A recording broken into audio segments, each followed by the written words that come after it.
Iran Israel మధ్య ఉద్రిక్తత నేపథ్యంలో అక్కడ చిక్కుకున్న భారతీయులను స్వదేశానికి తీసుకువస్తున్నారు. ఇజ్రాయెల్ నుంచి ఇప్పటివరకు 2932 మంది భారతీయులు ఢిల్లీ వచ్చినట్లు డిప్యూటీ కమిషనర్ రామారావు తెలిపారు. కాకినాడ, రాజమండ్రి, కడప, కర్నూలు, చిత్తూరు ప్రాంతాలకు చెందిన తెలుగు వాళ్లు ఢిల్లీలోని ఏపీ భవన్కు చేరుకున్నారు.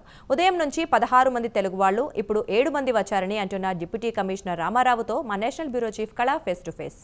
ఇరాన్ ఇజ్రాయెల్ కి సంబంధించినటువంటి వార్ ఒకవైపు ఉంది. దాదాపు 12 రోజుల పాటు జరుగుతున్నటువంటి అక్కడ అంటే యుద్ధ సమరం అని చెప్పవచ్చు. కానీ అక్కడ ఉన్నటువంటి భారతీయులను ఇప్పటి వరకు కూడా దాదాపు 10 స్పెషల్ ఫ్లైట్స్ లో కూడా తరలించడం జరిగింది. 2000కు పైగా కూడా భారతీయులను ఇక్కడికి ఇండియాకి రప్పించడం జరిగింది. ముఖ్యంగా ఆంధ్రప్రదేశ్ భవన్కి సంబంధించినటువంటి తెలుగు వారి కొరకు వారికి ప్రత్యేకమైనటువంటి ఏర్పాట్లను కూడా చేశారు.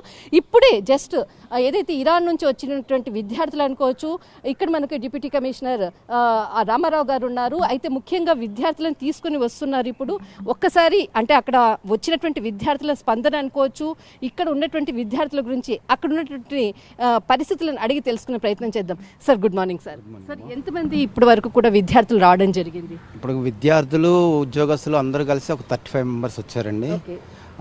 ఇప్పుడు ఇండియన్ ఎయిర్ ఫోర్స్ వాళ్ళది స్పెషల్ ఫ్లైట్ వచ్చింది C-17.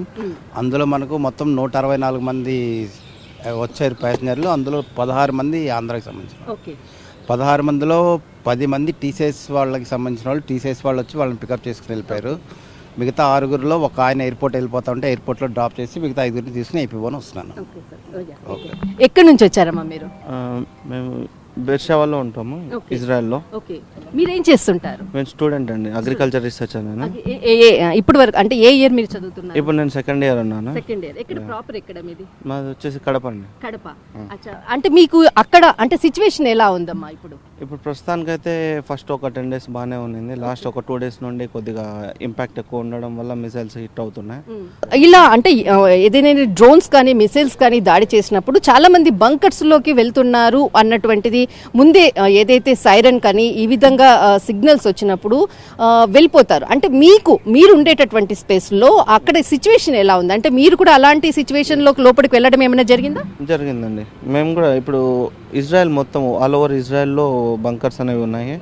ఇలాంటి మిజైల్స్ అటాక్ వస్తుందన్నగా ఒక 10 minutes ముందే వాళ్ళు ఎమర్జెన్సీ అలర్ట్ ఇస్తారు. ఆ 10 minutes ఎమర్జెన్సీ అలర్ట్ని సీరియస్గా తీసుకొని మనం ఒకవేళ దూరం ఉన్నా మనం దగ్గరున్న షెల్టర్స్లోకి పోవడం జరుగుతుంది. సో ఆ షెల్టర్స్లో వెళ్ళిన తర్వాత 1.5 minute ఏదైతే ఉంటుందో అది క్రూషియల్ మినిట్. అప్పుడు సైరన్ ఇప్పుడు ఇమీడియట్గా మిజైల్ అనేది వస్తుందంటే కన్నా సైరన్స్ అనేవి యాక్టివేట్ అయ్యేసి వస్తాయండి. మేము బంకర్లో ఉండి మిజైల్స్ అన్ని డీయాక్టివేట్ అయిన తర్వాత మాకు మెసేజెస్ వస్తుంది, యూ కెన్ గో అనేసి, లైక్ మీరు మూవ్ ఆన్ అనేసి అలా ఉంటుంది. ఎక్కడి నుంచి వచ్చారమ్మా? Same we are from the same university. Same agriculture university. No I am from water research. Water research. ఎప్పుడు వెళ్ళారు అక్కడికి మీరు? I went on almost 1 year ago. 1 year. ఏంటి అసలు సిచ్యువేషన్ ముందు ఎలా ఉంది, ఇప్పుడు ఎలా ఉంది? This thing is like we are down south. The university is Ben Gurion University of Negev. That is in the down south. So we are not affected much. But there are instances like let's say I heard 3 to 4 times we had the sirens. And Israel taken care of everything properly. So we don't need to panic much. But the problem is like as our friend said, last 3-4 hours there were like little bit disturbances. So ఇక్కడ proper ఎక్కడ మీది? My proper is Nellore district. Nellore district. చాలా మందికి కొంతమందికి గాయాలయ్యాయి. Some situation is bad. అలాంటిది ఏదైనా ఉందా ఇప్పుడు అక్కడ? అంటే ఓన్లీ డ్యామేజ్ మాత్రమే అయ్యిందా? See, till now I haven't seen casualties in our area. So as I mentioned, like north and south we have some issues, but everything is. అంటే ఇప్పటి వరకు మీకు 3 సార్లు కాషన్ ఇచ్చారా ఈ విధంగా? Just a caution kind of thing. We didn't had any. Bunker లోకి We went 3 times. We went. అంటే అలా వెళ్ళినప్పుడు లోపల సిచ్యువేషన్ ఎలా ఉంది? అంటే ఇట్స్ అంటే లోపలంతా కూడా సేఫ్ గా ఉంటుందా లేకపోతే చీకటిగా ఉంటుందా? ఎలా ఉంటుంది?